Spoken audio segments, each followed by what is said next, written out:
Good evening all. The number is quite steady at the moment, 95 attendees, 97, sorry. Yet another 2 people joined in. Good evening all, and thank you for your time and effort to join us in this webinar for the Dutch chapter of IC Square. This webinar will be held in English.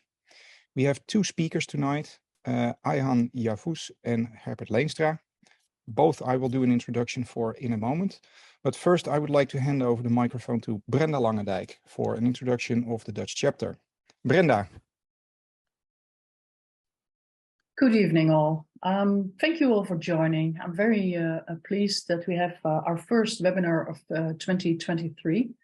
I have some annotations to do and I will make it very short. First thing is that our Dutch chapter has around 1,015 members and that's pretty steady over the last year. So that's very nice. There's also one thing, maybe not everyone knows, but it is not an obligation to have an ISC Square certification to be a member of this chapter or a member, it's actually called Leiden. You do not have to pursue one as well. It's nice to have, and if you want to be a board member, you do have to have it. Everyone is welcome because our most important, the mission is to make sure everyone that has an interest in information security knows a lot about it. And as you told in the surveys last year, the topic of cloud security was very high on the list. And that's why tonight we have an online meeting about cloud security. So in the end, if you are willing to put up some things, other topics for next online events in the survey, that would be very nice. And we do listen. This year, we have, I hope, at least 2 physical events and another one online. And the next topic. The next topic is going to be very important, really, because it's been a while since we handed over badges of honor. And there are 2 people, and I hope they are online, that deserve one. And the first one is Henk Klupping. He has been a chapter of this, a president of this chapter for several years. And so, Henk, you will receive the badge of honor. It's an online thing. So this is a virtual congratulations. Is it? Yes, it is.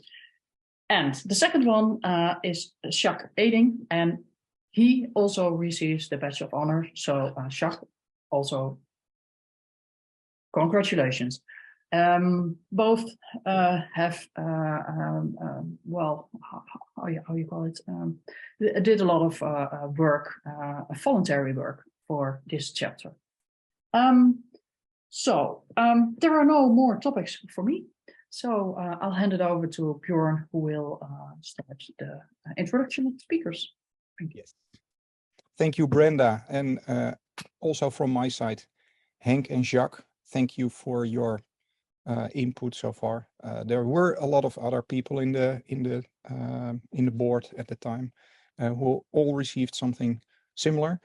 But without further ado, let me introduce our first speaker, Ayhan. Ayhan, can you please enable your webcam, or yes, your webcam and your microphone?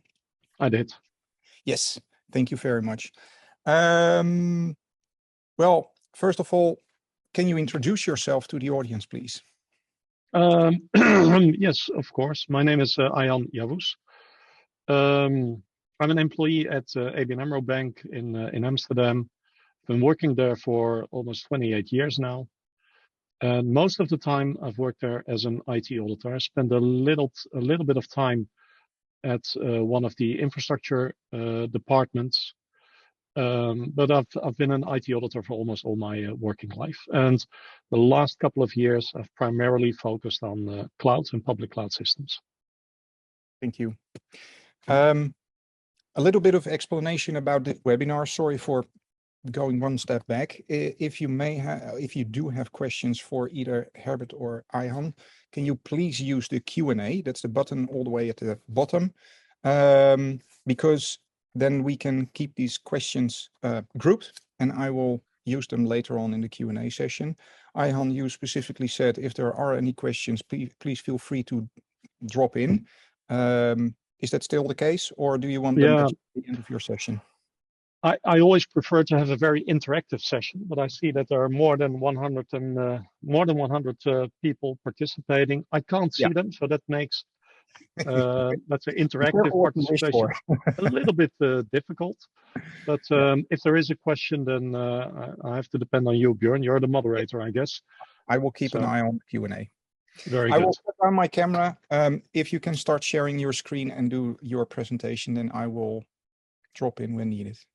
Okay, it says that the host has disabled the sharing of the screen. So, maybe Johannes can enable that. That was a bit of a thing. Sorry. No, never mind. In the meantime, if that technical hiccup is being fixed, I can already start, by the way. It doesn't matter. I can start the conversation, and as soon as... Yeah, there are a few disclaimers for both you and Herbert, I think, with regards to in-depth questions about the typical systems that both ABN and the other will use. So those questions will not be answered. There is one question from Jacek. Will there be CPEs credit allocated automatically to participants? Yes, that has nothing to do with the presentation, by the way, sorry. No.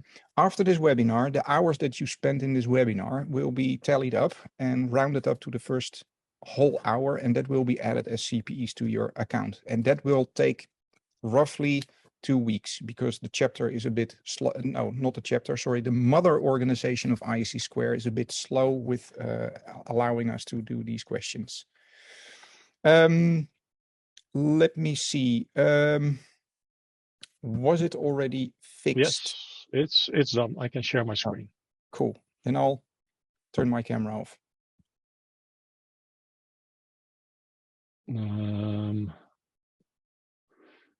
Okay, so you can see my screen now, I guess, but I want to run it in presentation mode. You need to share the other screen, please. Yeah, I understand. How do I switch? What you can do is if you press the share screen, then you can select an object to share. Sorry, can you repeat that? If you press the share screen button, you can select one of your other screens. Yeah, okay.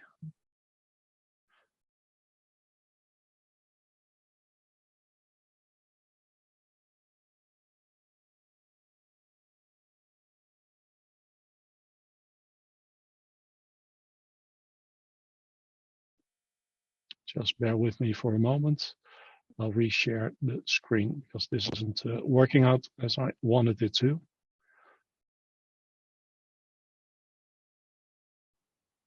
And a very useful tip here. You can. So which screen do you see now? This is the correct one. Very good. There we go. Very good. Thank you very much. Yep. Let's say before, and to be honest, to start, I've got about 50 slides. I only have, I think, 45 minutes. So I'll make a selection of the slides that will appeal to you most, I hope. It all starts, I mean, when talking about cloud, we are talking about outsourcing. And cloud has enabled disruptive outsourcing solutions. So let's say in the old days, when we were talking about outsourcing, mostly it had to do with either cost reduction or focusing on your core business. right? I mean, that was mainly the reason for starting outsourcing programs. Nowadays, it's more about performance improvements. And let's say the last step is disruptive outsourcing solutions. And what do I mean with disruptive outsourcing solutions? It's nowadays so easy to purchase functionality, applications using that are based on cloud technology and tie the different solutions together. I have a few examples later on. It makes it so easy to come up with a new business proposal and something that would take maybe a year. And now I'm talking about my own organization, a year to develop. We would be able to get into production in, let's say, a matter of weeks or even months. In the old days, when talking about outsourcing, we were traditionally just transferring work, right? So we did things a certain way, and we expected the company to whom we outsourced those activities to do it in a similar manner. Nowadays, that's not the case anymore. So we are transforming and automating as much as possible, and we accept that the company that we outsource the activities to do things differently in a more efficient manner. It's a lot faster and more scalable when buying these capabilities in the marketplace. So at the end, it enables organizations to work smarter, faster, and reach new markets. However, and I think that that's basically why we are here, it also brings about certain risks that need to be controlled.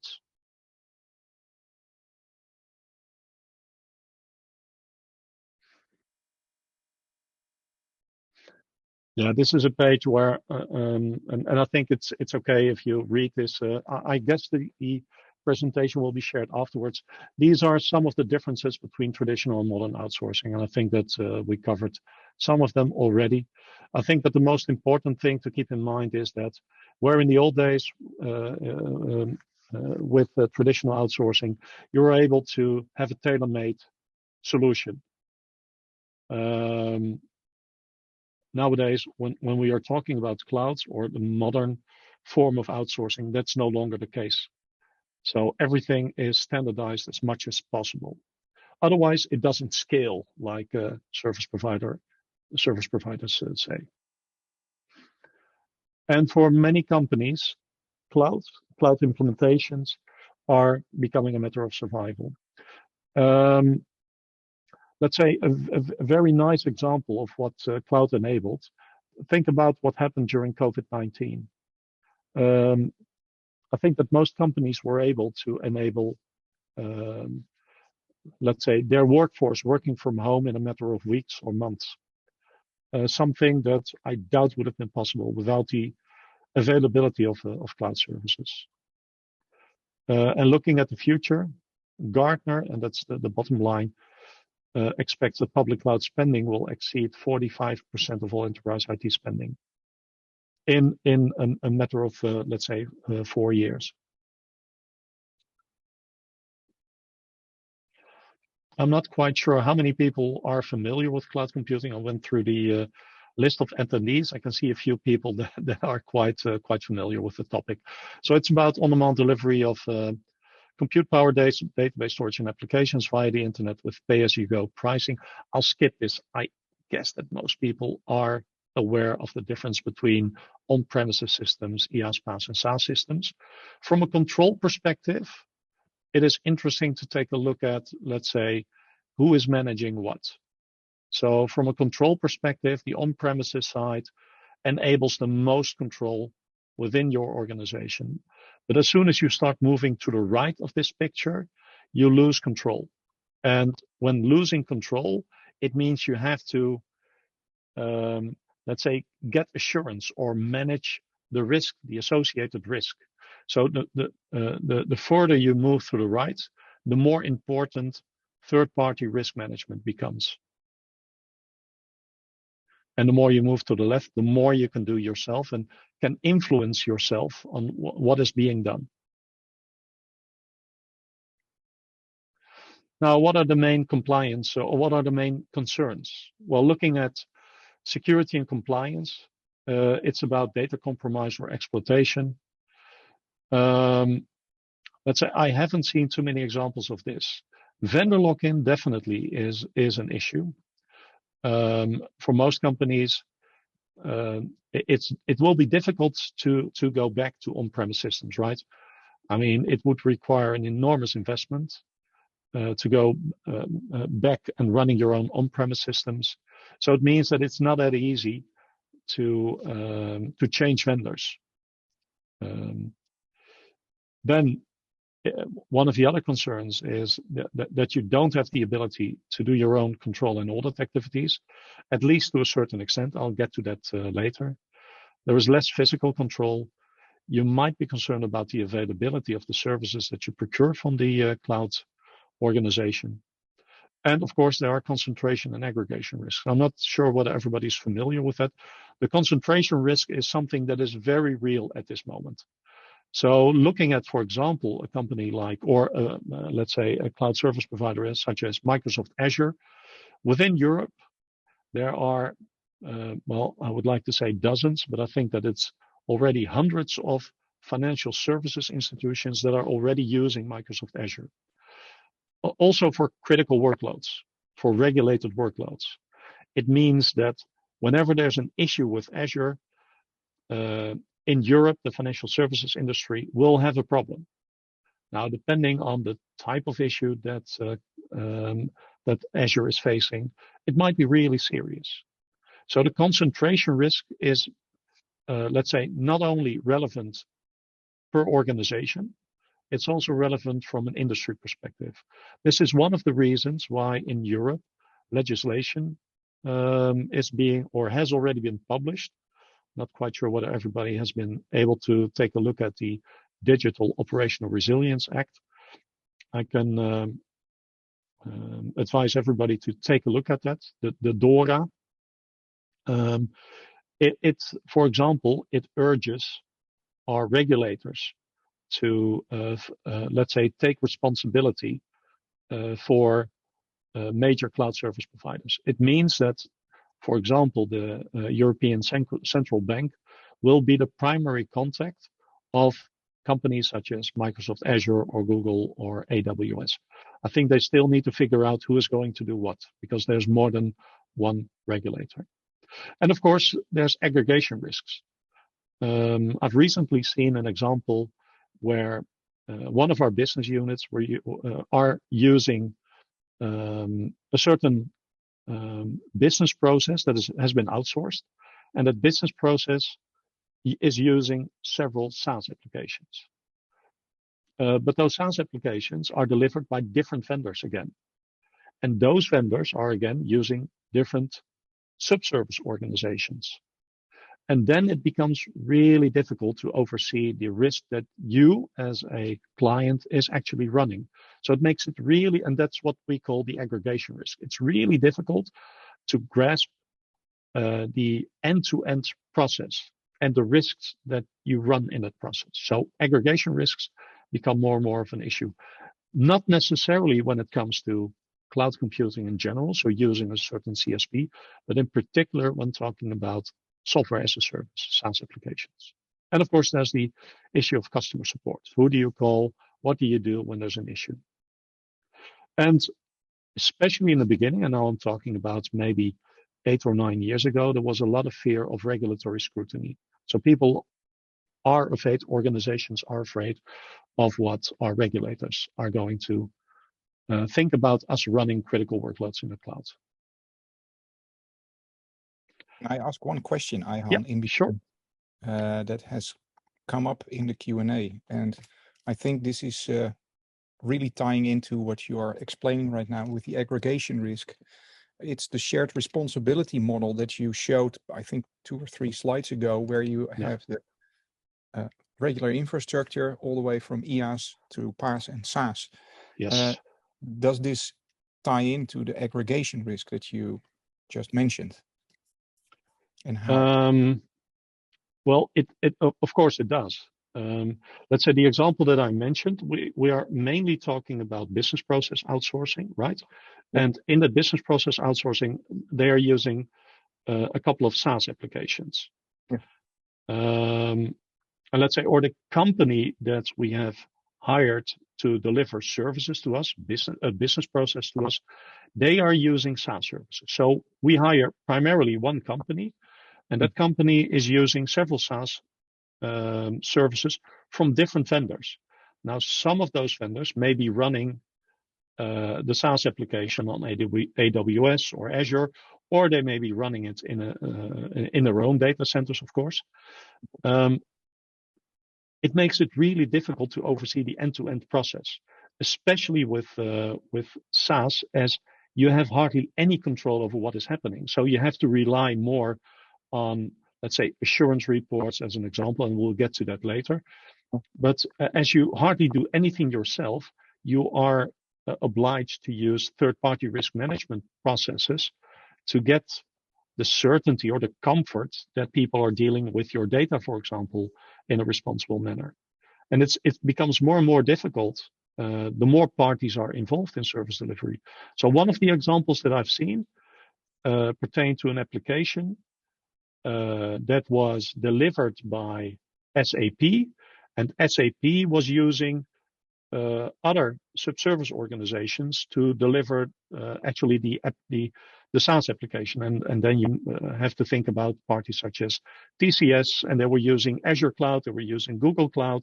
Now, if they were using services from consultancy firms, and if you read that, then it becomes really difficult to establish, okay, but how does that influence the service that my provider is delivering to me, and what are the risks? So, yeah, you have to rely a lot on third-party risk management practices, and that turns out to be really difficult for people who are mainly interested in the business process and not in security. So, third-party risk management is one thing. Third-party security risk management is a very specific one, and I can advise everybody here who has to deal with security to pay specific attention to that topic. So, third-party security risk management, because in general, organizations are really bad at that. Thank you. I'll leave you. Very good. I've listed a few applicable laws and regulations. I think the most prominent ones are the last two bullets. So EBA issued guidelines on outsourcing arrangements in 2019, which outline a lot of rules that companies need to abide by. And of course, there's the GDPR, the General Data Protection Regulation, that also says something about assurance. This mainly pertains to assurance. And talking about outsourcing, so what are the limitations? So you cannot outsource if it impairs the quality of your internal control and the ability of the supervisor to monitor the firm's compliance with obligations. Those are some generic rules that you need to comply with. And of course, I'm speaking about EBA because I work for a financial institution. I guess that not everybody here is doing that. However, taking a look at these, let's say these rules, they do make sense. So you might also apply them for your company, and you may be a little bit more lenient if the risk profile of your company is a bit different. But I can advise everybody to take a look at those EBA requirements. As I said, they make a lot of sense. Now, looking at the assurance function in general, so let's say then there are some very specific rules in the EBA guidelines, and I've listed them here. And these ones pertain to external certifications. So most of the cloud service providers, the bigger ones, they provide some sort of or some form of assurance report. In general, that would be a SOC 1 report or a SOC 2 report, where a SOC 1 report is more aimed at financial control. A SOC 2 report is more extensive and covers more ground normally. That's just a rule of thumb. And generally, those cloud service providers prefer you to just rely on those reports or certifications. So usually they would be more than happy to provide you those reports. Now, what does EBA say? You are allowed to rely on those third-party certifications and reports, but there are a few basic rules, and they are outlined here.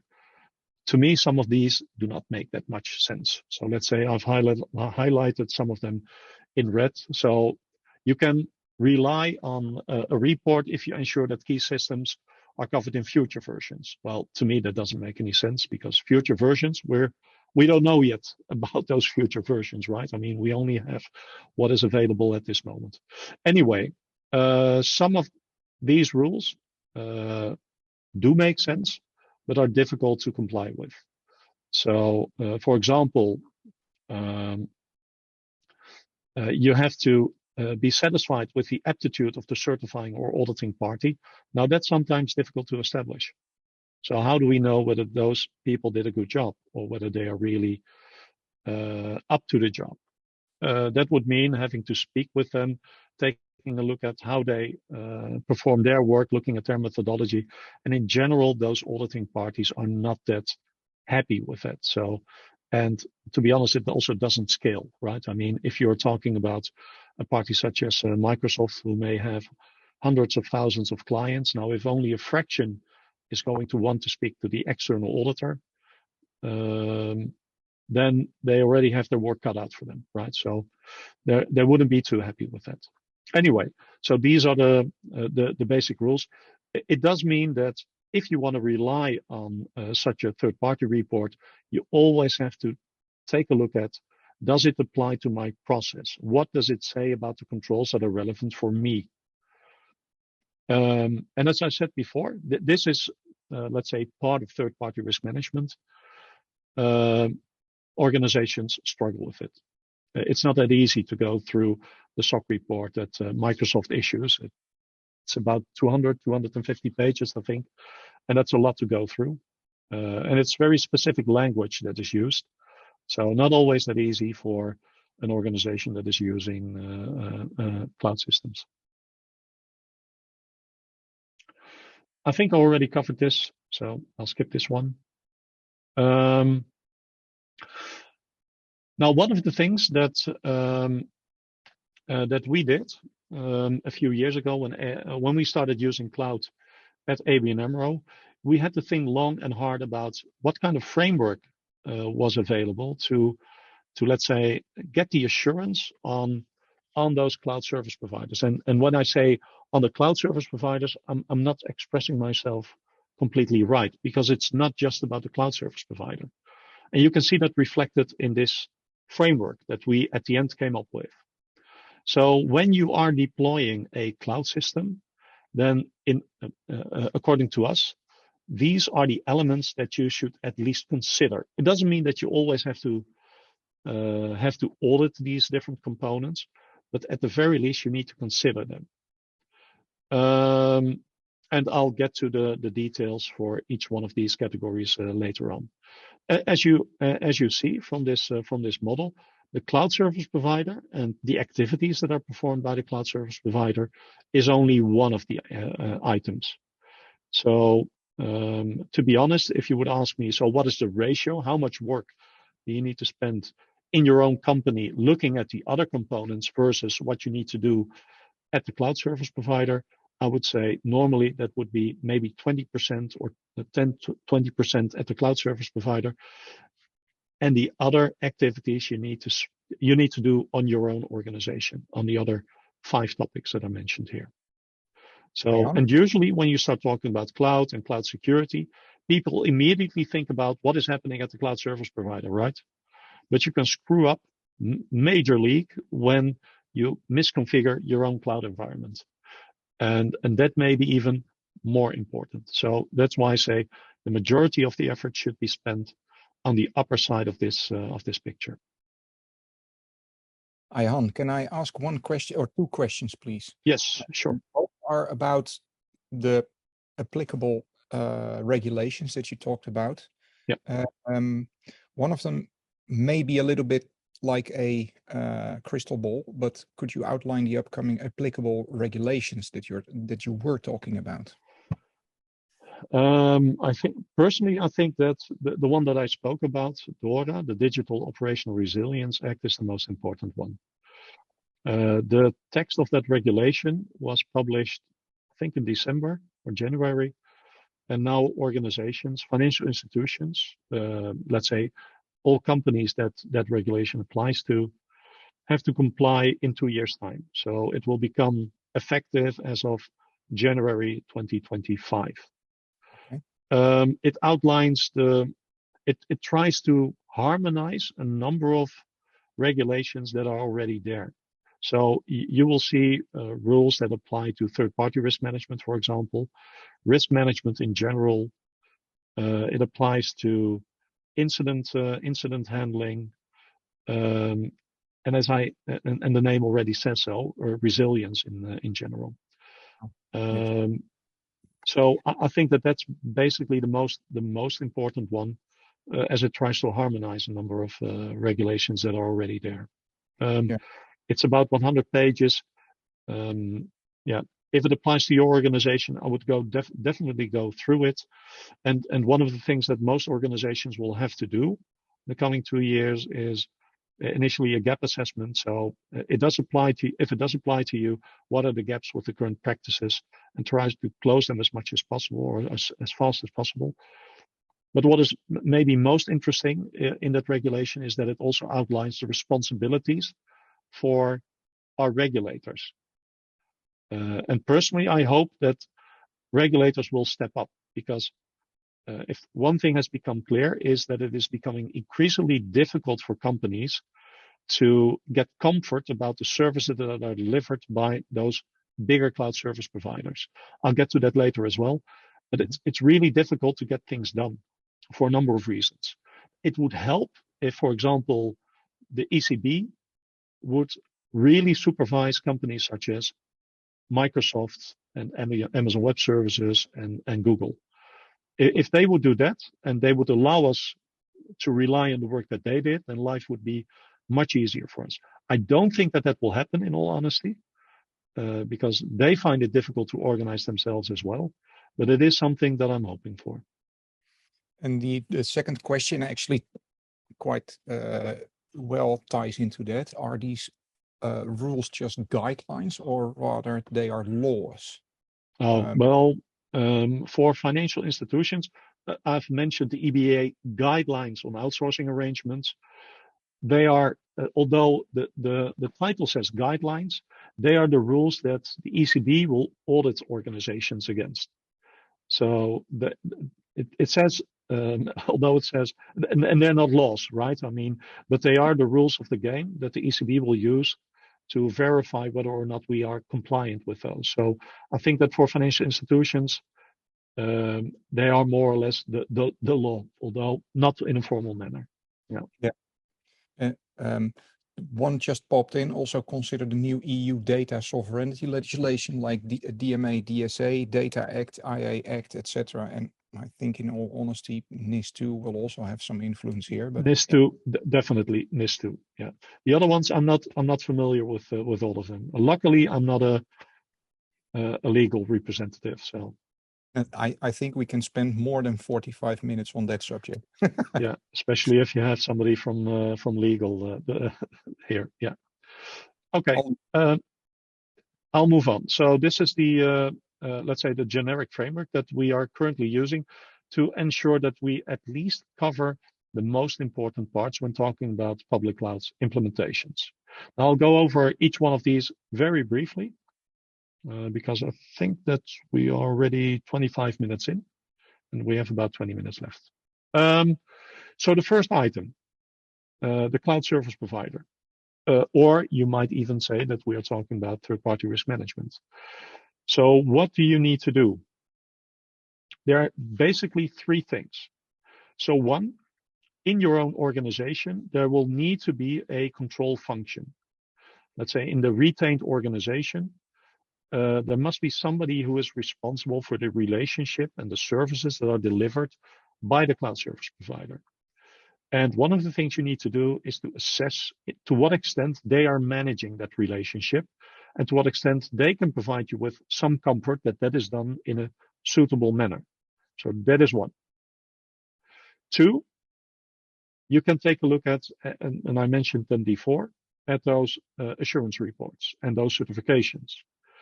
And there is a certain level of comfort that you can derive from those reports. Now, it will cover, and that's what I always say when, let me first finish this and then I'll get back to this point. And let's say as a third item, you can carry out your own audits at your cloud service provider. And although they are not very happy if you do that, they will now nowadays, because of course, especially for regulated companies, if they want to deal with those companies, they just have to comply. So they have to allow those companies to carry out those audits. They much rather have you rely on those certification reports or collaborate with other clients. And of course, in fact, you need to do all three of these things.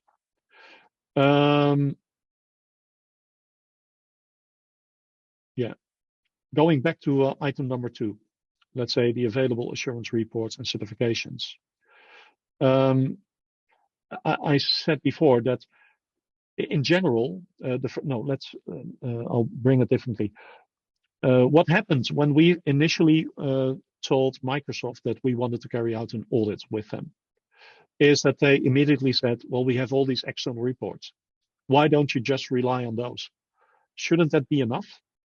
We have 200 pages of a SOC 2 report. We have 150 pages of a SOC 1 report. We have a FedRAMP report. We have all kinds of other certifications. Why do you need to do your own audit? And there was one real good reason for that. And that is that compared to the work that an internal auditor does, it isn't at the same level. Those reports are not on the same level. It depends a bit on the process, and they might get very close, but it's not at the same detailed level. And what I always say is, with these reports, you try to satisfy the needs of maybe, let's say, 95% of your clients.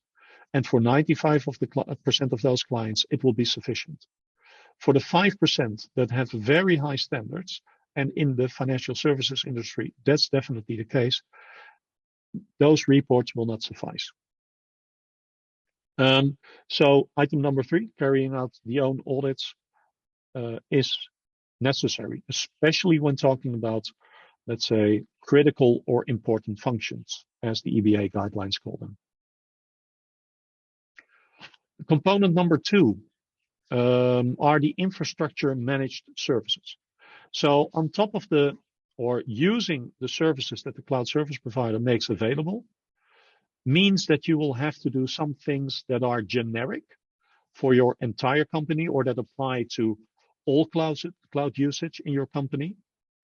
And that is what we call the infrastructure managed services. And on top of those, you have let's say, the items that are specific per application. And some items that are mentioned here are covered in both. So identity management is a good example. There are certain things that you need to set up on a central level when it comes to identity management. Let's say managing Azure Active Directory as an example. That is something you will have to do on a central level. But on a decentral level per application, you also have an obligation to manage identity and access. So these are the items, and I don't think I will have the time to go over the details. And by the way, I can refer you to an article. It's free. It's been published, where there's a lot more detail behind this, and I'll share it with you later on. But these are the topics. So policy management in general. So let's say setting the policies company-wide for the different services that you may procure from your cloud service provider is also something you need to do centrally. The same goes for product development. So let's say Azure provides for maybe 200 different services. Now, each one of those services can be deployed in several manners. You need to configure those services yourself. Now, do you want to leave that up to the different DevOps teams, or do you want to make sure that the DevOps teams get a product that is already quite secure? Now, that is something you could do using a product development approach. In our company, we have a central department that, let's say, develops those products, which means, in fact, determining what a secure configuration of that product or that service is, and then making sure that that secure configuration is made available to all the different DevOps teams. By the way, it doesn't mean that those DevOps teams will implement that product or service in a secure manner, because they usually can change the configuration as well. And if you want to limit that, then you can set policies, because if we talk about policies here, Azure, and I'm using Azure as an example, and I guess that on Amazon Web Services, things will work similarly. You can set technical policies for every service. So a policy that says you can only configure a service in a certain manner will limit what the DevOps teams can do with that specific service. So these are things that you can do on a central level. The same goes for managing your subscription model and for network management. So there are certain things for the network that you set up on a central level, and then per application, the DevOps teams need to do their part.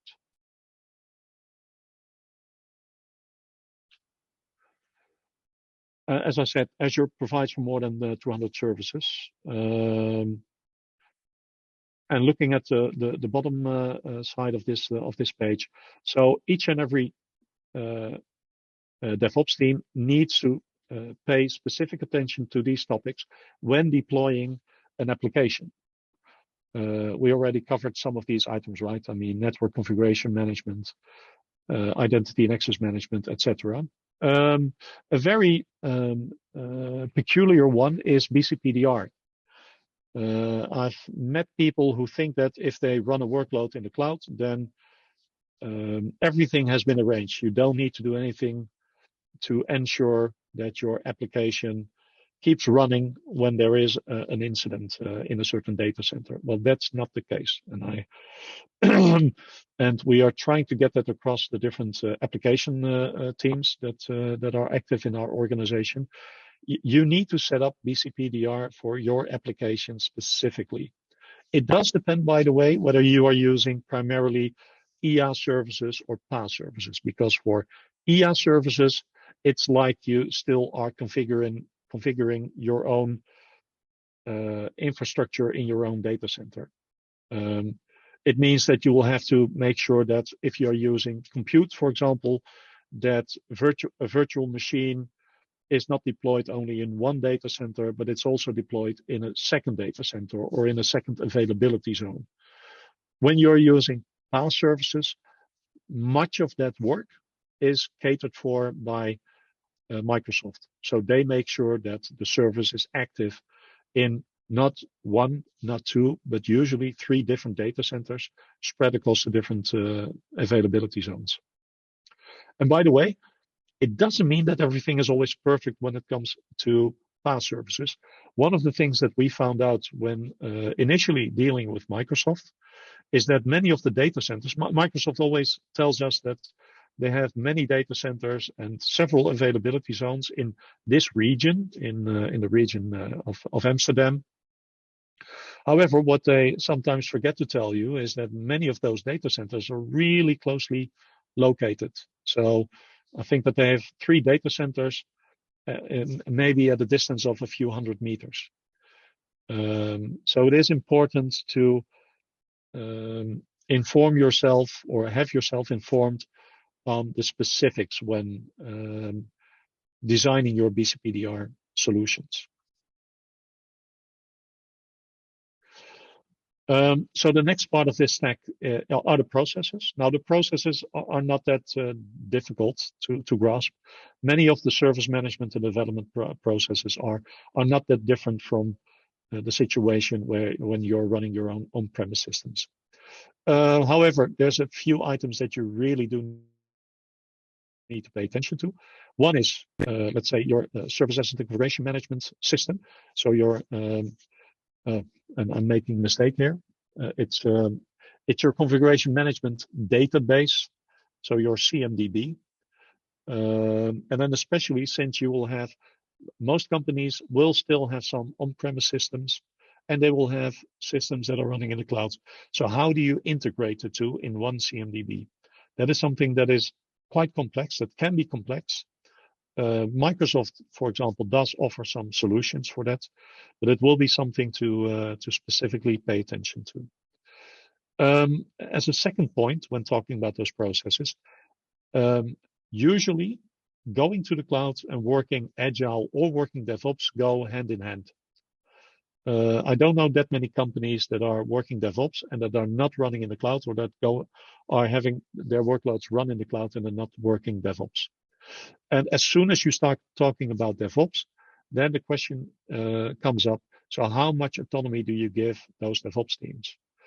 And how do you control their behavior? Because usually when you give them a lot of autonomy, it means they also have a lot of freedom to adjust, as I said before, configuration of services.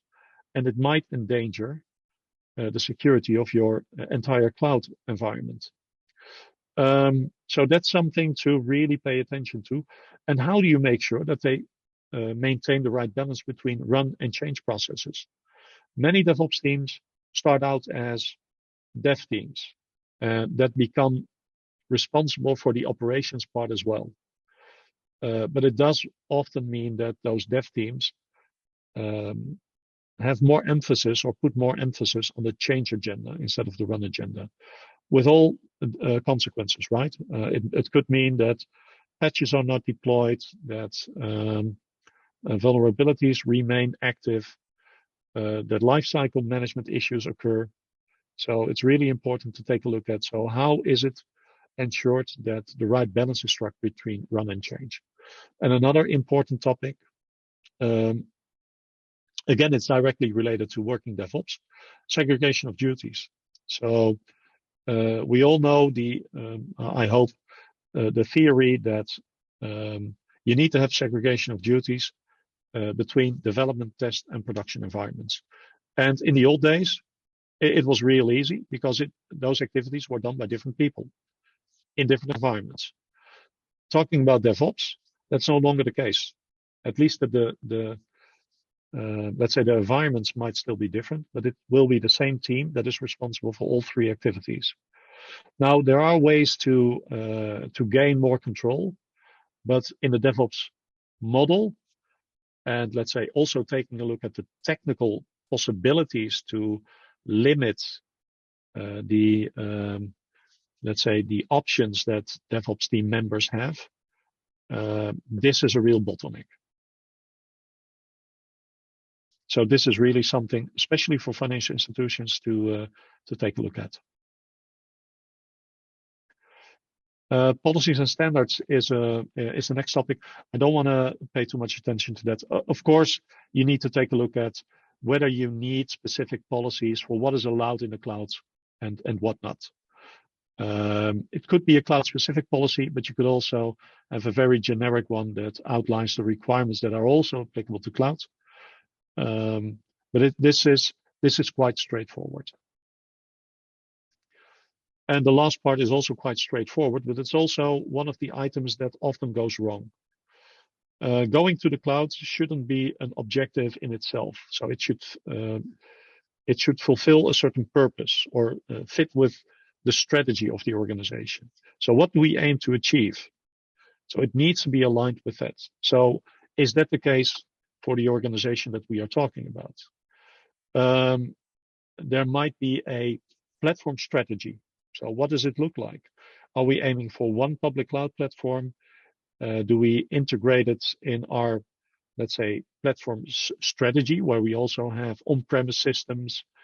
Or maybe you want to move to SaaS applications primarily.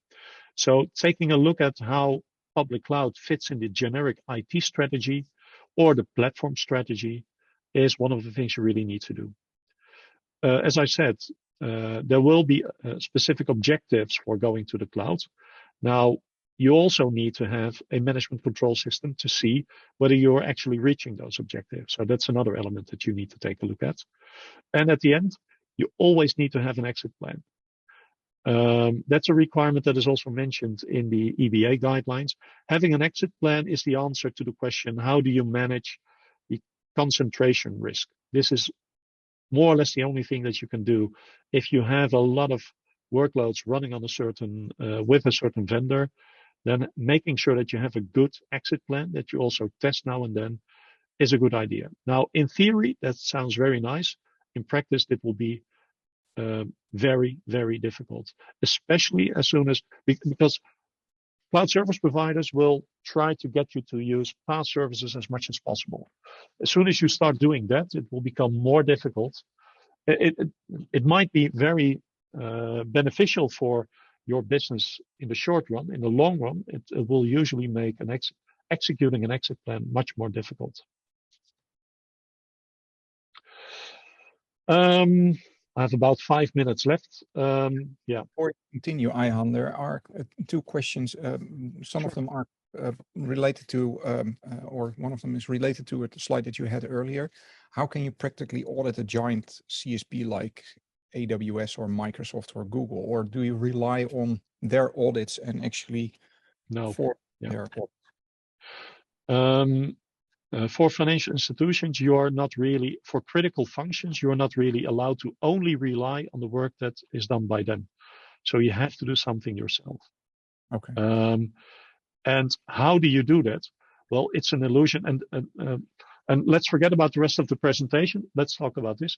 It's an illusion to think that we can achieve the same thing at a cloud service provider as we can when talking about our own on-premise systems. It's an illusion. You can't do that. In my company, we have 15 people working on auditing the internal organization, IT organization, including the infrastructure that we are running on-premise. And we are size-wise a fraction of the size of AWS and Microsoft. So realistically, that's not doable.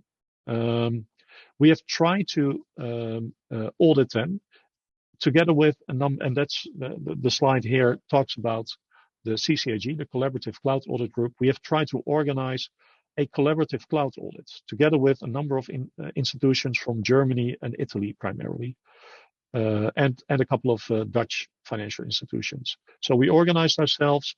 We made some agreements with Microsoft. So we did a few audits at Microsoft covering Azure, Office 365, but we also audited Google Cloud and AWS. But the audits that you do, in all honesty, also only scratch the surface. So it gives you a little bit more comfort than when you're just looking at an external assurance report. But these companies are so big that it's so difficult to get the coverage that you would normally want to cover. Yeah, compared to your own infrastructure, you mean? Compared to what it is that we would do internally. Now, this will lead to a lot of discussion with our regulators, and that is also what we want to do. So at this moment, there's a working group active in the Dutch Banking Association where we want to more or less write a position paper and discuss that with our regulator. Because the regulator still seems to think that we can replicate the work that we do internally to the external or to the cloud service providers. And it's not doable. It's even worse when you consider that we are also working with SaaS, right? I mean, if we are using 500 SaaS applications, so that's the regular regulator, and let's say out of the 500 SaaS applications, maybe only 25 are critical. Okay, but would that mean that we would have to do audits at those companies as well? The work that audit departments would have to do is then multiplied, and it's not a scalable model. So we have to find different solutions for that. This is one of the reasons why I said I hope that regulators also step up, and not only for us as clients, but also for these cloud service providers, because they are not really keen on having maybe 50 different financial institutions audit them in 1 year. It would become a business. So this is really becoming more and more of a bottleneck. And just to give one more illustration, the last time that we visited Microsoft to do an audit there were about 40 different institutions that participated, which means that there were about 40 to 50 people that traveled to Seattle or Redmond, and Microsoft had to facilitate all of that. So that was a major undertaking for them as well. That's not something to do every day or every year. No. By the way, it is a lot of fun to take a look at how they are managing their environment, and you learn a lot from that. So I can understand that. And the requirement for an exit plan, does this also include an emergency evacuation, for example? No, it can't. Well, in general, I used the word illusion before. I think there are a few situations where you could talk about an emergency evacuation. In general, if you really want to exit a cloud service provider that you have been using for years, and that's so highly interconnected with other systems that you are running, and you may be using several cloud service providers, you will need a project that will last maybe a year, and then I'm being optimistic. If that would happen to ABN Amro, that would be a 5-year program. So no, so out of the question that would be an emergency exit. Yeah, I don't know how to interpret the question also. No, I understand, but the only thing I can say, an emergency exit, it will hardly be possible. I think that one of the few things that you can really do is get an agreement with the service provider that you are dealing with as to the way that they will share the data that is in their data center with you again. So, and that's basic, and that is one of the few things that you could test periodically, right? So if I ask for the data or I need the data, how do I get it from them? And let's say if it's data that you are managing yourself at that moment, that's easier than when we are talking about a piece of business process outsourcing with SaaS applications, and the SaaS applications are running somewhere else. So yeah, exactly, because then you're talking about probably native data that's not even readable in any other platform. Probably, yes. So you have to make agreements about that. Yeah.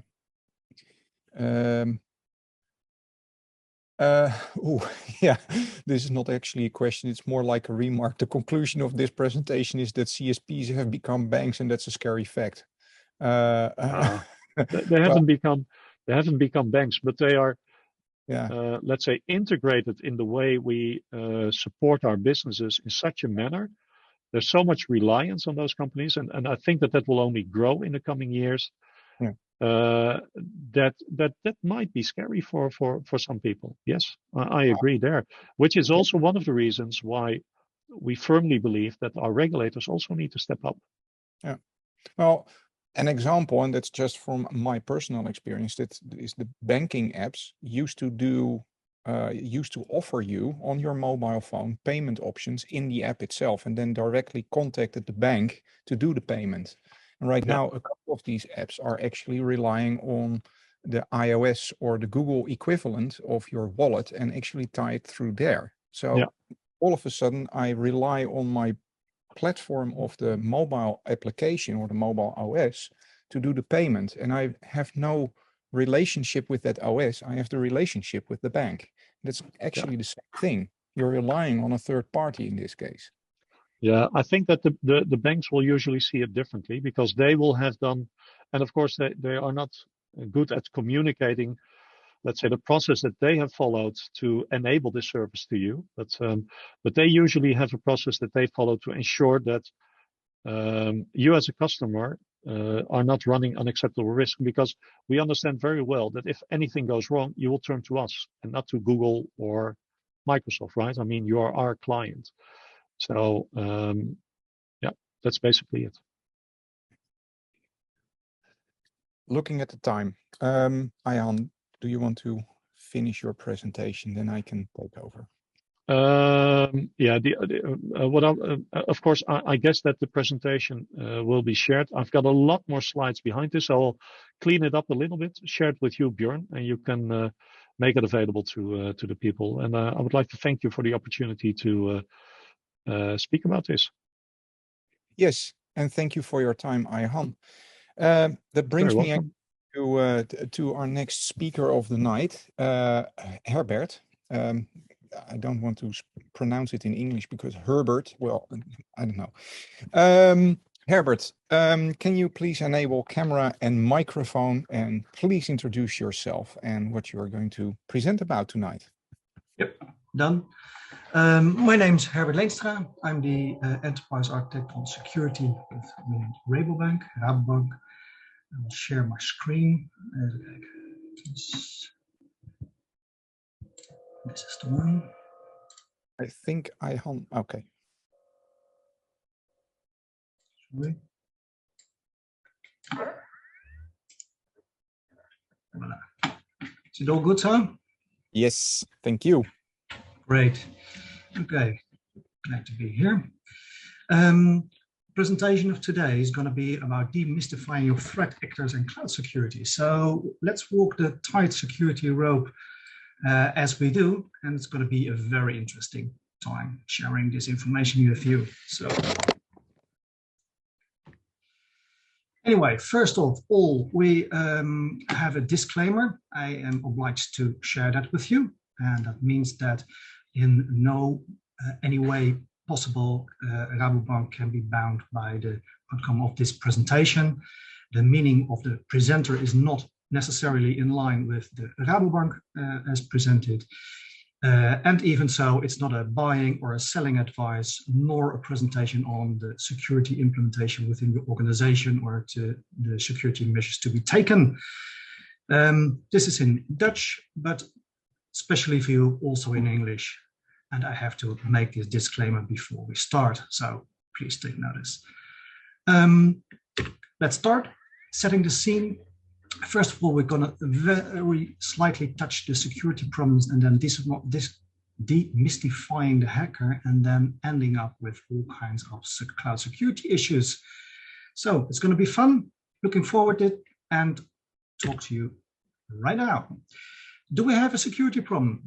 Within our organization, what I hear a lot is, yeah, we don't have a security problem because we don't notice. But the people working in the security operating center and securing the environment and securing the organization might think differently. And if we look to the outside world, I do have some indicators for you. First of all, this map, which is datalect.nl, and it keeps track on the data leakage within the Netherlands. Very interesting website. But this is, of course, the Netherlands. This is not the Holy Grail. Let's look a little bit more around the world. There's a recent report of about 200 pages, so I'm not going to read them to you or whatever, but I'm going to share a little bit of details out of this report with you on screen. In January and February, lots of breaches were there, and that is from big firms, small firms, it doesn't really matter. So you see a harp manufacturer, but also the FBI is being hacked, a security company like Norton is being hacked, all kinds of developer tools are being hacked. So what do you make of this? The essence of this slide is be aware there are hackers out there and you will be hacked. So please prepare and take notice that you have potential security problems and try to fix it. So that sounds a bit too obvious, right? So let's dig in a little bit deeper. If you have a bank and you don't have any firewall licensing, no intrusion detection, no phishing protection, yeah, it's pretty obvious what's going to happen, right? I mean, this is not even made up. This is a real bank in India, April 2022, so quite recent, and they didn't have any protection whatsoever. So it's really not, well, really astonishing what happened next. And yes, they lost a lot of money, but that makes sense, right? Just give the security guys within your organization, please give them the proper attention they need and give them the funding to protect it. So let's look at these threat actors, and we're gonna a little bit elaborate on these. And after this, the first half of the presentation, I hope that you say that, of course, we are aware, we know what type of hackers there are, and you can distinguish them from each other. And you also notice that each hacker has a certain objective they want to obtain. So let's dig in a little bit deeper. In movies, you see this picture. So mystery guy with a hoodie in the attic, all kinds of mysterious screens, and then, yeah, the hacker in the attic. But that's far from the truth, of course. This is a little bit better model to understand and demystify your hacker. So first of all, we look at the potential hacker. Then what does that mean? That means you have the capability, motivation, and opportunity to become a hacker. So what about capabilities? Well, if it's a miracle that you turn on your laptop every day by yourself, you're never going to be a hacker. You have to have some technical skills. Second part is motivation.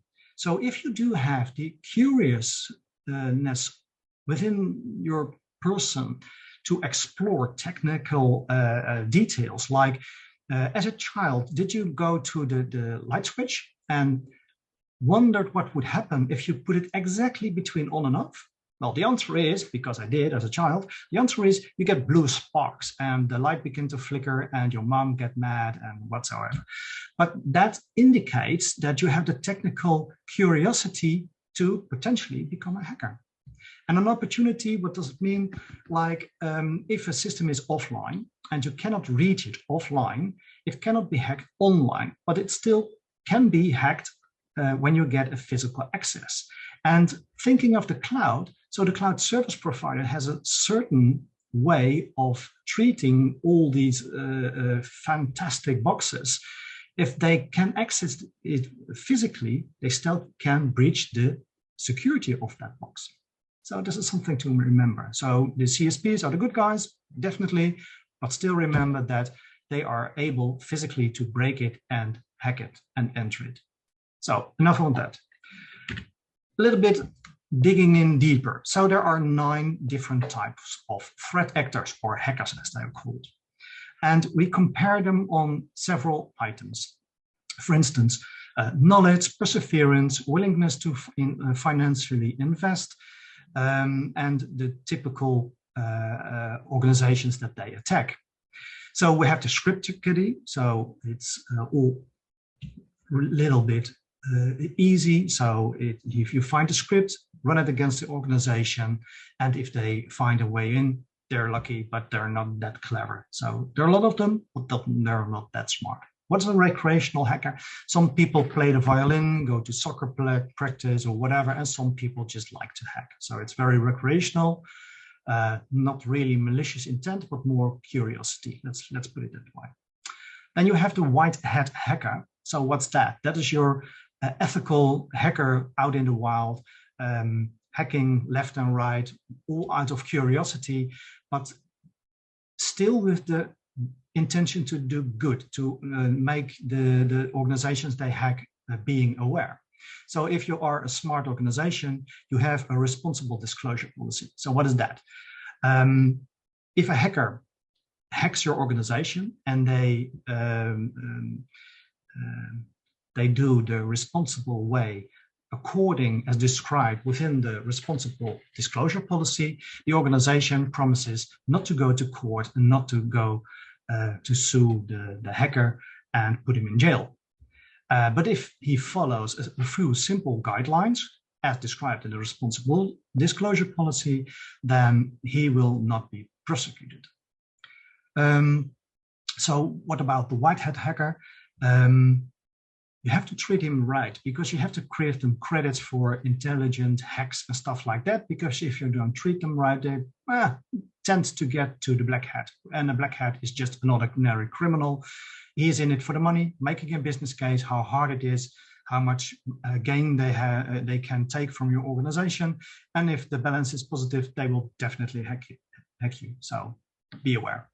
An hacktivist is someone who wants to spread a message across. So it's not the intended goal. You are a means to a goal, and activists want to spread the word on the message they want. For instance, save the planet, save the climate, etc. So an activist is always looking for a news item to be on the front page, to make a statement. A cyber terrorist is something different. A cyber terrorist wants to spread fear in society. And as an organization, like financial institutions, you're a means, not a goal. So what does a cyber terrorist do? First of all, they go to the newspaper and state, yeah, the Netherlands should leave whatever country, X, I don't care. And if you don't, we will disrupt the economy. And then, for instance, a cyber terrorist can attack financial institutions, can attack power supplies like they do in other countries. Well, stuff like that. So that's a different goal. A state actor, well, we see them quite often in the news lately, is a state acting with a hacking intent, and sometimes that is obtaining information on people, obtaining all kinds of technology, and sometimes to disrupt or destroy other countries' assets, like power supply, water supply, stuff like that. We have some good documentation on several countries hacking other countries, and countries that suffered from that were the US with all kinds of attacks from abroad, but also think of Estonia, Ukraine, etc. So there have multiple cases. Journalist researcher, the researcher is happy to explore, and the journalist is in it for the quick win, the front line, the news headlines. And if you treat them right, it can be a very short attention. If you treat them wrong, it can be months that you are as an organization in the news. So please be aware, treat them right. And how do you do that? If they state, well, your organization has been breached, we have proof, we're going to run the late night news. So do you have any response? And your initial response will be, no, of course not. But that's exactly the wrong response. The response should be, well, do you have proof? Let me check. And if we have proof that you're actually right, we will respond. And this is a little game. The journalist tries to pressure you to make a statement as soon as possible so they can run the news, and they wait as long as possible so you have little as time as possible. So it's a game. And you have the obligation to check the facts and then respond. And please do not respond out of emotion or whatever, because you're definitely going to lose. Anyway, enough about that. Disgruntled employee. There is a statistical number of employees in a certain population that is disgruntled. But statistics are not reality. So if I do know that an X percentage of my employees is disgruntled and a potential insider threat, where are they? And that's the catch. They're very, very hard to catch. Why? Because they know your passwords, they know the procedures, they know where your weak points are, they know where your strong points are. So it's very difficult to catch them. But there are ways to catch them anyway, nevertheless. And why is number 10 artificial intelligence, or it should be artificial insanity, because we're all talking about or artificial intelligence in the news, and it's not artificial intelligence because that's not a real thing. It's all kinds of sorts of machine learning nowadays. Because it is not a separate loose entity, it's not in this list actually. So there is machine learning, but all the machine learning that is done within hacking is always working for one of the 9 earlier mentioned threat actors. Does that mean that there will no artificial intelligence in the future attack or defend an organization? No, definitely. It will be done, but in a few years, and we're far from that. So it's all kinds of machine learning now. It's definitely not an artificial intelligence. Enough on that. The recap of this story until this point is When you hear the word hacker, I do hope that you now have the Pavlov effect, like hacker, what are you talking about? I absolutely have no clue. Are we talking about a state actor? Then I'm in deep trouble, or a script kiddie. So annoying, not that interesting. And that also indicates that the defense measures vary from each threat actor. So you have to know who is attacking me and how do I mitigate that? Because the mitigation elements vary along who's attacking you. Let me elaborate a little bit. This is a commercial company, and this is a pretty standard analysis on who is attacking that company. So it's a white hat, a black hat. So you know those, the ethical hacker and the criminal, and depending on how big you are, and if you have interesting technology, state actors, and of course our disgruntled employee, and you see the other ones going down. So not that interesting. Okay, let's take another entity, like a school. Well, in a school we had lots of script kiddies. They're at school, so they're not educated to the max. So they explore, they try, and if they can hack the local school system, they will definitely do it. They're just always poking, trying, but they're not sophisticated. Of course, the white hat, the black hat, just in it for the money. And well, the other ones are not that interesting. But take the same school and we just vary just one little point. Watch me. Oh, other way. The kids of a famous Dutch person. It can be from royalty. It can be from the parliament. It can be a famous football player. And now suddenly the security performance, the security, what do you call it? The security print of that school varies. And you see all kinds of new hackers and all kinds of new persons entering the playing field. So that means that depending on the population of the school, your security measures also have to change. Because if there are royalty, for instance, in that school, immediately you get definitely attention from state hackers. And in our earlier school, without famous Dutch persons or whatever, the state actor is almost not really an option. So they're not there. But also, when you have famous Dutch persons present in your school, that means that you are an interesting hacktivist target. So you see immediately, depending on your population, depending on what's happening in your organization, these are just two examples, your security posture changes and you have to make adjustments according to that. Let's leave it at that. So this is the first part of the presentation. We're now going to the second part, which is cloud security. And for the critics in the audience, you're right. This is a mixed model. It's not a shared responsibility model. I added several items here and I used this picture to communicate with the DevOps teams. And it's a mixture of several models. So the critics, this model is not correct because, well, what? Yes, you're right. So we covered that. And you see that, for instance, I added security, which is not in the standard shared responsibility model. Our earlier speaker showed a similar model and it lacked data, service configuration, and security because it's not in the standard model. But I added those because those are major important items that are discussion points. And if we look a little bit further, the basics of this model, everybody knows them. So on-prem, you have to do everything, and you have with IaaS, PaaS, and SaaS, and it varies. The cloud service provider does more and more, and you pay for that. But the catch is, for instance, my work is security. So the catch is in security. Who does exactly what? So let's look at the three biggest cloud service providers. First of all, Google. What do they say in their model? Yes, we do have some security things.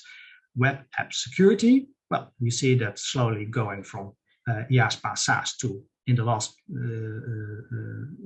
column, the SaaS, then Google says, yeah, that's ours. XSL authentication, you see it, and storage and encryption. But storage and encryption is, for instance, a very tricky one because the cloud service provider will show and offer a standard encryption possibility for you. But are they the only ones giving the keys, or can you rely on that? And like the audit thingy, how can you really make sure that they have handed over the encryption, or do you add your own encryption? Well, depending on your organization, how big you are, how much money you have, how interesting target you are, how critical your functions are, and what your functions in the country or whatever you are, you might consider adding your own encryption. But at least at a minimum, you have to have your own encryption keys, and you only have those keys, not the other one. So this is Google. Interesting, and I'm getting back at that in a few moments. So then we look at Azure. Everybody uses Azure in the world, so interesting. Does anyone see the word security here? Because I didn't find it. And that is, yeah, you can say it is hidden within, but this is exactly the problem. Security is not really in the DNA of Microsoft.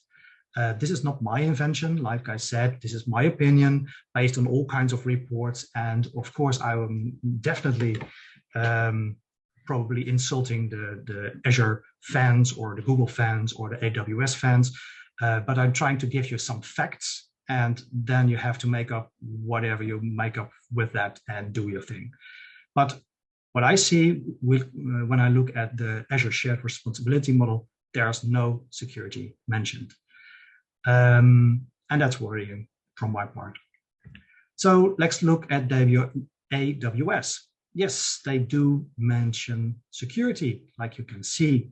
And they say there is a difference between security of the cloud and security in the cloud. And that's definitely a good thing. So AWS states, when there is talk about security of the cloud, we are responsible. So that includes also all security things, providing the basic services. So they make sure that it doesn't get hacked. But security in the cloud means that you as a customer have the responsibility to use the tools provided and configure them right. And this is interesting. How are you going to do that then? Well, they have all kinds of aids and tools to help you in that. So if we compare those big three, you see there is a different responsibility model for each cloud. They are similar, and there are definitely discrepancies between those. And these are only the three biggest cloud service providers, but we have also SAP Cloud, Citrix Cloud, Oracle Cloud, whatever cloud. And what about the shared responsibility models in that? And as an organization, you use all kinds of shared responsibility models with every service you take from the cloud. And this is very interesting. How do you cope with that? So you must be very aware which vendor, which model, and what do I have to do? Because in some models, you have to do a whole lot of more of security yourself than you probably expect your cloud service provider to provide for you. But that's an assumption. And in security, assumptions are most of the time a big disappointment. So let's give you a little bit more facts. AWS has a market share of 33%, and that with all these figures are in all kinds of reports based on Q1 2022. So AWS has a 33% market share. Azure has a 21% market share, and Google has an 8% market share. So Google is the smallest of the three. And that immediately also draws back to the security of those clouds, because Google is the smallest of the three, and they have a less security posture than the other two. But Google knows that, and they had a brilliant trick. I definitely give them some compliments on that, because they have the shared fate initiative. So in the old days, it was shared responsibility model, but nowadays they have the shared fate initiative. And what does that mean? That means that they give a default configuration designed to ensure the basics of security, helping the customer with all kinds of blueprints to easily configure the products in the most secure way, addressing all kinds of policies to make it as easy as possible for the consumer to use the Google Cloud. And that's a big plus. So thumbs up for Google on that part. Downside is they're not as mature as AWS, not by a long shot. And they don't have the same depth and the same breadth as the security tooling and posture of, for instance, AWS. Also another new feature in Google Cloud is the invisible security. Well, that sounds brilliant, of course. Invisible security is there, but I don't see it. No, but let's give them some credits. They're right. So they implement now all kinds of toolings within Google, and the goal is to aid the customer with all kinds of security features without using of third-party tooling, security tooling, that is. So that's a little bit looking into the Google Cloud. Azure, what is good in Azure? Because everybody's talking about Azure, and Microsoft has a brilliant marketing strategy on that. Well, the plus is Defender for Cloud, for instance. So that's definitely a plus. They have the same scan tooling now within the cloud, and they can scan multi-cloud, and they have Azure Active Directory, and it integrates also nicely with all the ADs within organizations. So two big pluses on Azure for that. And of course, you have the Office 365, and it all integrates, well, pretty neatly. So that's a plus. Big downside is security is not in the DNA of Microsoft. It is with AWS, and it's, if you compare them, it's definitely not within Azure. And of course, you shouldn't believe me, because you always have to do your own fact checking. And my advice is just check the security incidents over the last year. Just compare them. Take Google, take Azure, and take AWS. There are all kinds of sites that compare them, that show them, including the CVE categorization, so you can definitely see the comparison between those clouds. And you see that Azure has a lot of issues. They're solving it, but they have a lot of issues. Also, if you look at the documentation, at the consistency, at the default settings of all their toolings, they're a little bit less secure than, for instance, AWS. So am I an AWS fanboy? Well, not really, but if I compare the three of them, AWS is definitely the more secure of the three. The downside of AWS is, for instance, that they don't have an Office suite like Google has and Azure has. So it's all weighing what's more important for you in comparison and how much you like that. Yes, Björn, I see you. Yeah, I have one question. It seems that we are still looking at the AWS shared responsibility model. Is that true? Yeah, it's just a slide. I can switch, but that doesn't. Okay. Yes, doesn't really matter. So no worries. Continue. It's just my voiceover. And last in line is AWS. I just have one slide to go, and then it's done. Looking a little bit in AWS, you see the AWS Security Hub. They have Inspector from continuous scanning Amazon EC2 instances and container images for all kinds of software vulnerabilities and unintended network exposures. They have Guard Duty, which is continuously monitoring AWS accounts, workloads, etc., including the reporting on all kinds of malicious activities. And their standard implementation, like I said before, is a little bit more secure than the standard configuration of Azure. Like I promised, my last slide, which is the conclusion. First of all, know your threat actor. When you hear the word hacker or whatever, your immediate response should be, what kind of hacker are we talking about? There is no one hacker. And if you talk about one hacker, you're implementing or too much or too little. So look at what you're trying to protect your crown jewels, know what they're after. The immediate response in the old days was block everything at the border and then we're clear. Nope, that's not the correct way to do incident response, because if you do that, you're just bad at testing for the attacker. And especially state actors will definitely not stop at the border where you stop them. They will try and try and try again until you do not see them anymore, and then they're in, but you don't see them anymore. So the right response is stop them, but fingerprint them. Anyway, enough on that.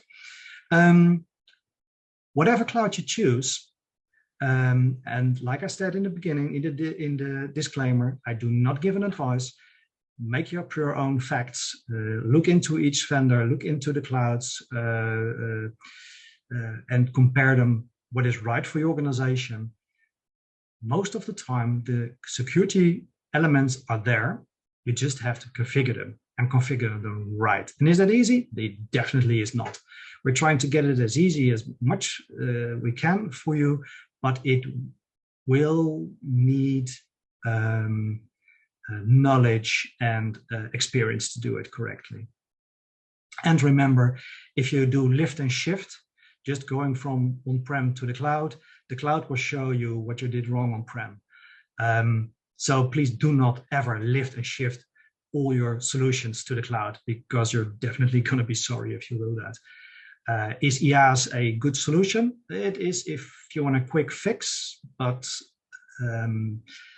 you do have to do exactly the same as on-prem, only your hardware is somewhere else. So you still have to do all kinds of configuration items that you did on-prem as well as in the cloud. So that wraps it up pretty much. If you do have any questions, then I will glad to hear them. Yes, there are a couple of questions. Erik has the question, does any of these cloud providers mention privacy or privacy as its connection to security? I think you answered in one of the later slides, but yeah, exactly. And the answer is yes, they do. And yes, they don't. Yes, they do. They all mention privacy, and they all say that they're secure and protecting your privacy, yada, yada, yada. And there are all kinds of legal disputes, like Schrems, twee, etc., that always indicate that whatever happened before that point in time is not exactly securing your privacy as intended. So we hopefully wait for the Gaia X initiative of Europe, but that's going to be at least 10, 15 years before we have that. So just go to the cloud and make sure that you do the maximum protection of your environment, use your own encryption, and determine if and what you are going to migrate to the cloud and what cloud, and make sure that, like the audits, that you really make sure that they do as they say they do. Yeah, there is one combination question. Main cloud security issue also considering Schrems 2 is encryption of data in use. Well, that's actually one of your answers that you already gave. Yep. Makes sense. Yeah, AWS is, for example, CISPE certified, first GDPR Article 42 certification approved by the French Data Protection Authority. So that's one of the things, but does that also apply to Dutch banks, for example? I don't know. It is like the audit presentation that we started with. Yeah. I put it in the picture of this slide. Trust begins where certainty ends, and it's a brilliant statement I encountered years ago. And if you think of that, that's actually spot on. Mm-hmm. there is so many little black. There is so many little white. It's all shades of gray, and immediately you have to trust. I have to trust Zoom. I never worked with Zoom. I always work with Teams, etc. So I have to trust an executable that I have to install on my computer. I don't like that, but I have to do it for this presentation. It's trust. I can scan it, but then I trust the scanning device that they do their work right. Yeah, it's all levels of trust. All levels of trust, true. Yeah. There's one question. Can you tell more about the Dutch cloud service providers compared to the big three?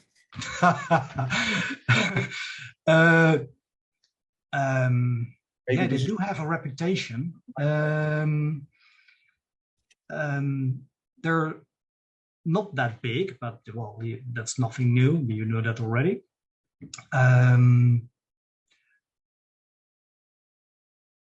And the elements that I mentioned are also applicable for the Dutch cloud providers. Mm-hmm. And you shouldn't trust them by default. You shouldn't trust anyone by default, actually.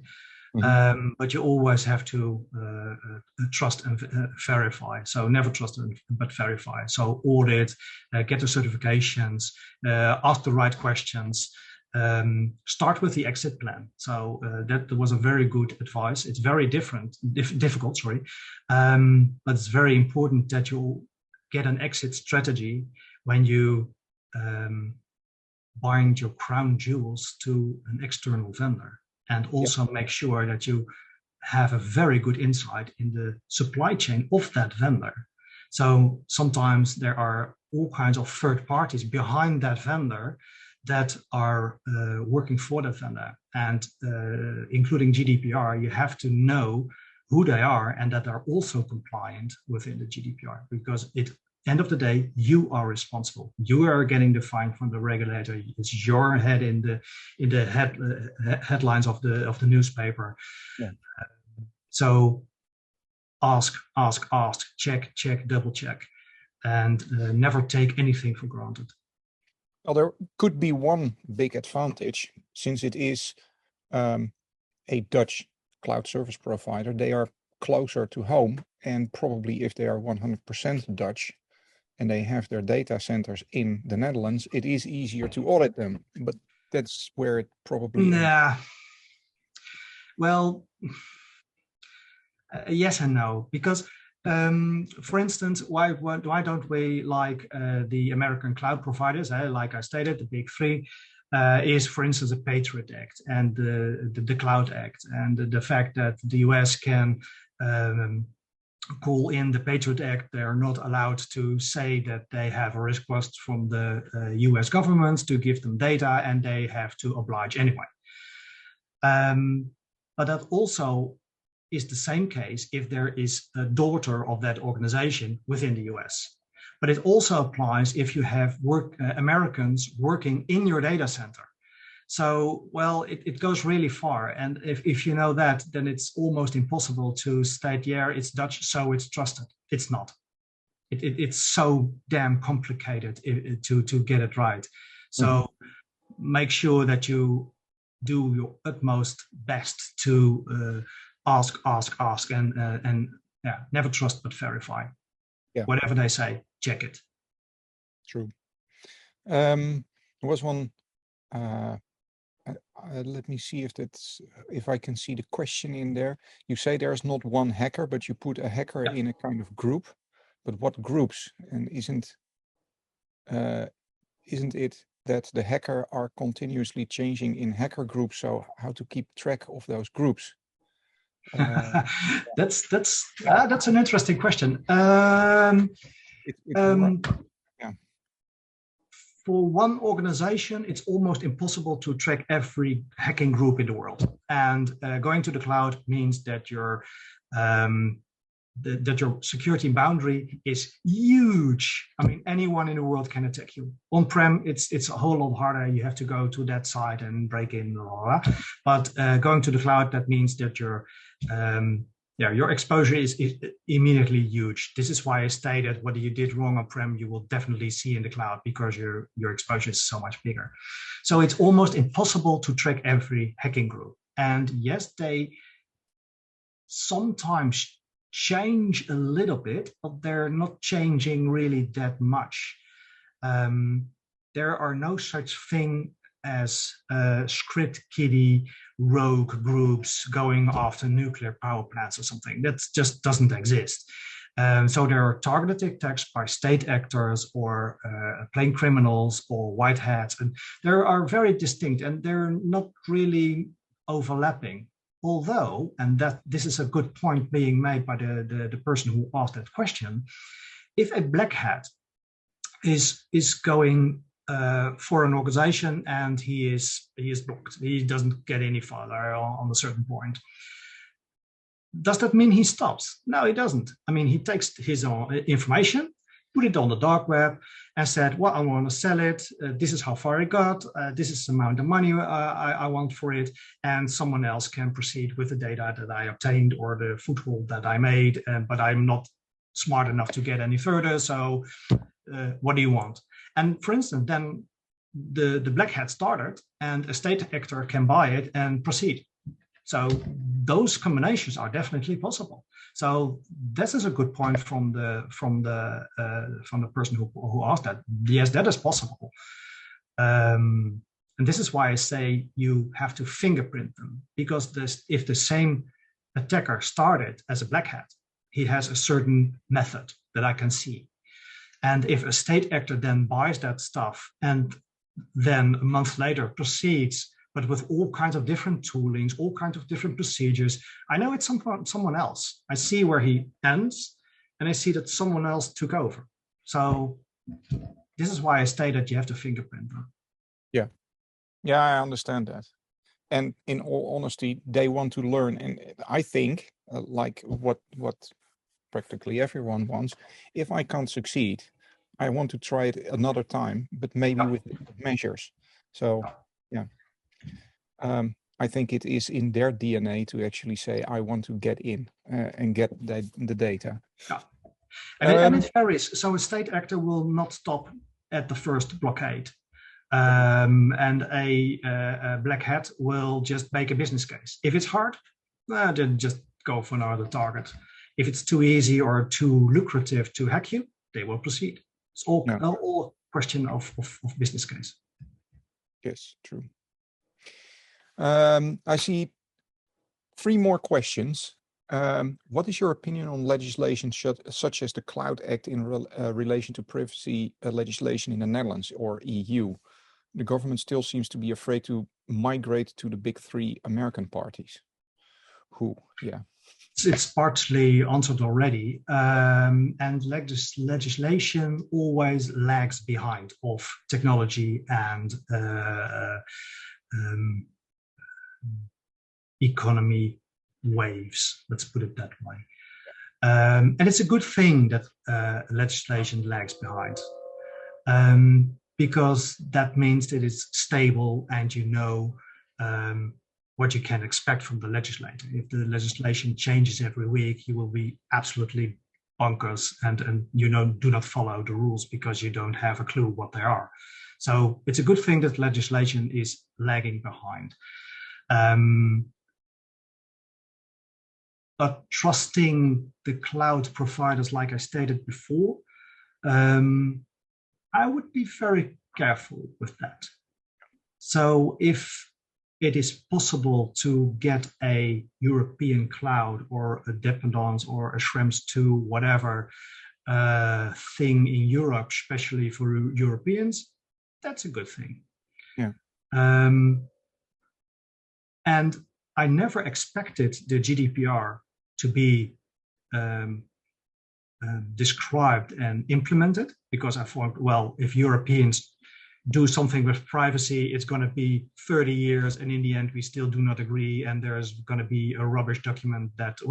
But they surprised me in a positive way. Yes, it took an awful lot of time, but they succeeded. And I was absolutely stunned by that. And I think it's a positive thing, because privacy was also like security. It was the chief ID killer. So something with privacy or security was always, they're just obstructing our brilliant, innovative idea, etc.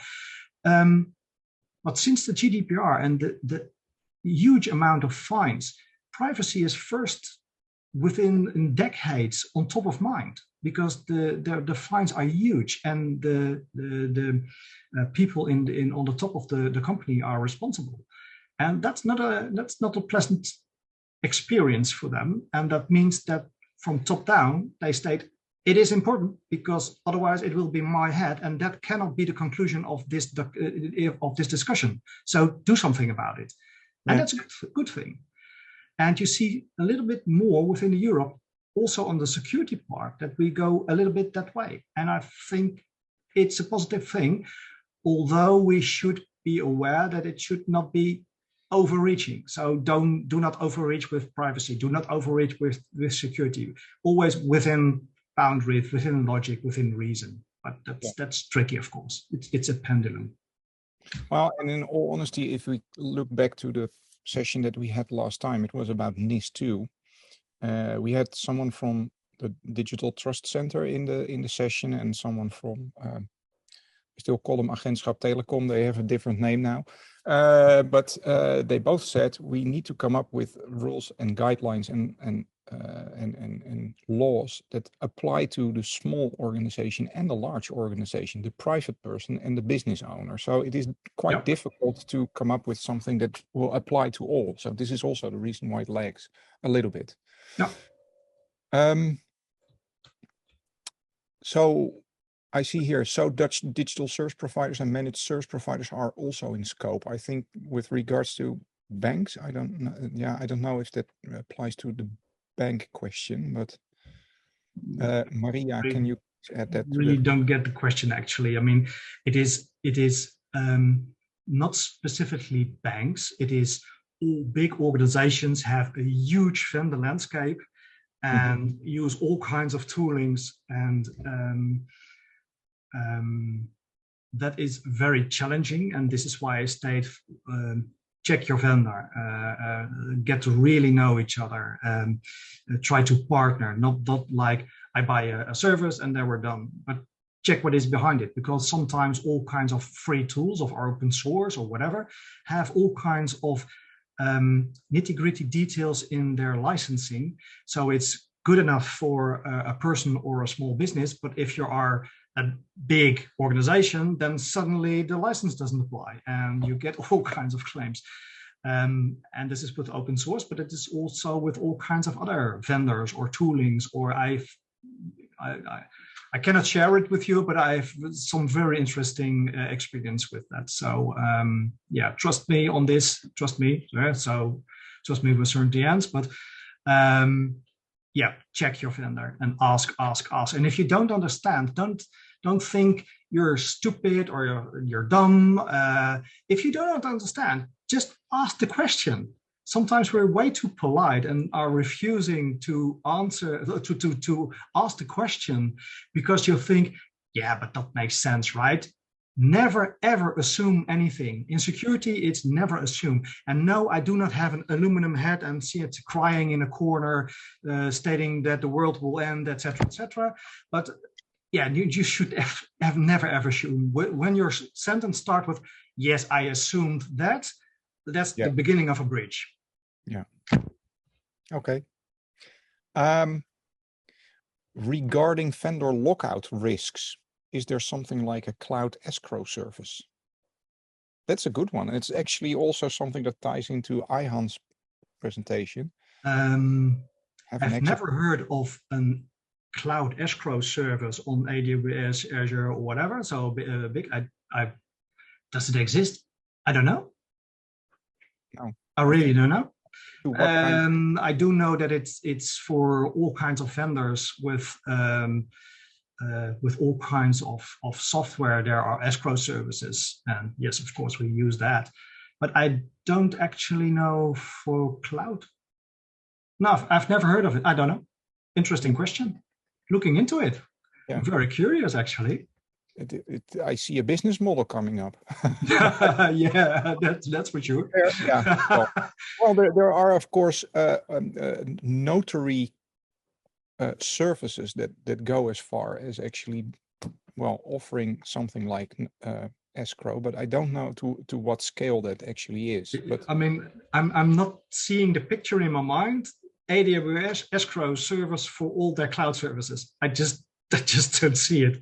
And if you do, where do you go to then? I mean, who is big enough to cope with that? So if I do that, where will you go? Alibaba?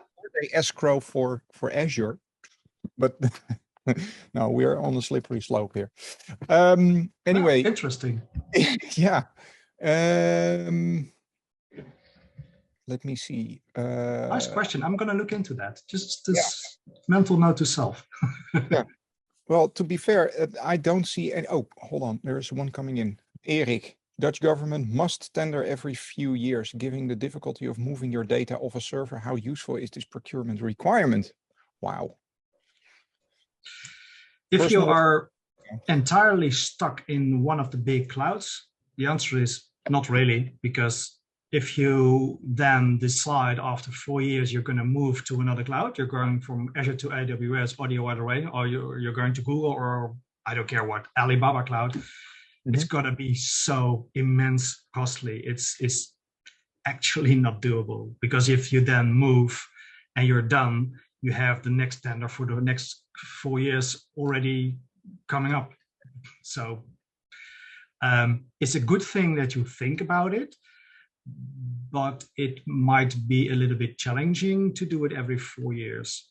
But you should keep your vendors on their toes. But to do that with cloud vendors as big as Azure, Google, or AWS, it's an absolute challenge.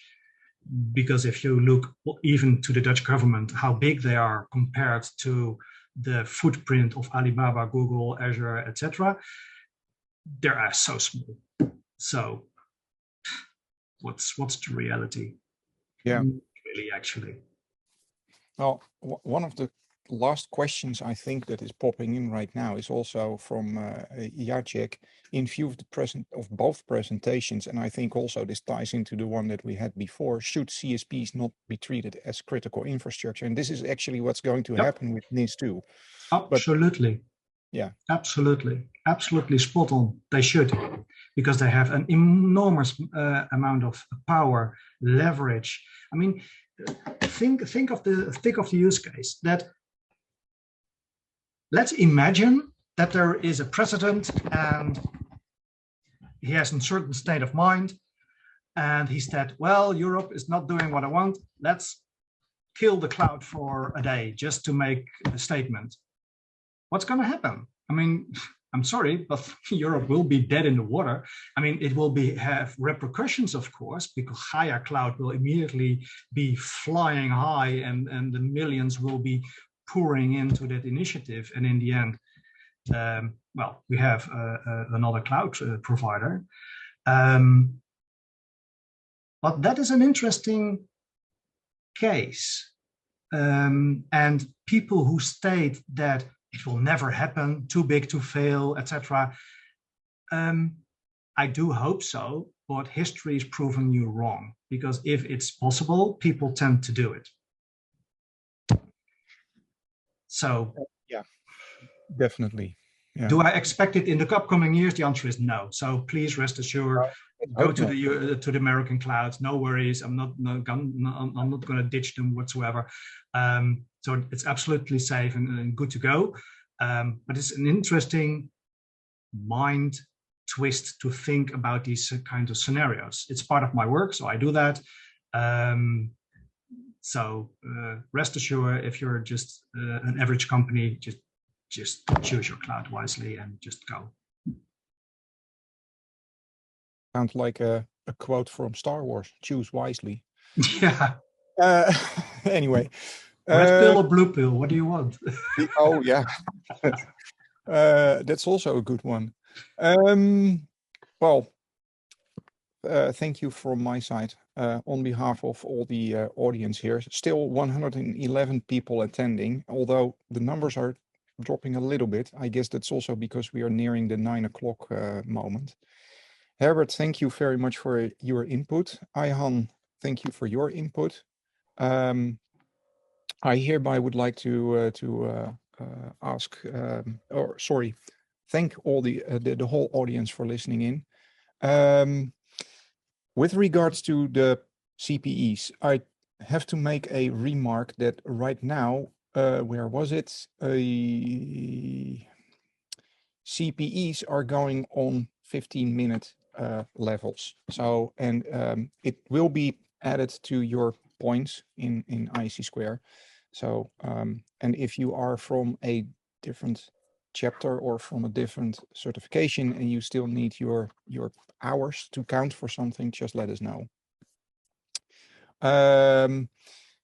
That means that if we have the ISC Square number, if you have listed yourself as an attendee and you have not listed your ISC Square number and you don't see that within, I don't know, 2-3 years, send weeks, sorry, send an email to events@chapter.iscsquare.nl asking for those numbers, and then we can still try to do that. And that concludes this webinar. The next one is around the corner. It is in the making. Please keep yourself posted on the events page on the Dutch chapter page. So that's chapter.iscsquare.nl. And then if you go to the events section in the menu, then you will see the next chapter coming up. And if you're on our list, we will keep you posted on that site as well. So from my side, thank you very much for all your interest and all your interesting questions, and hope to see you in the next one.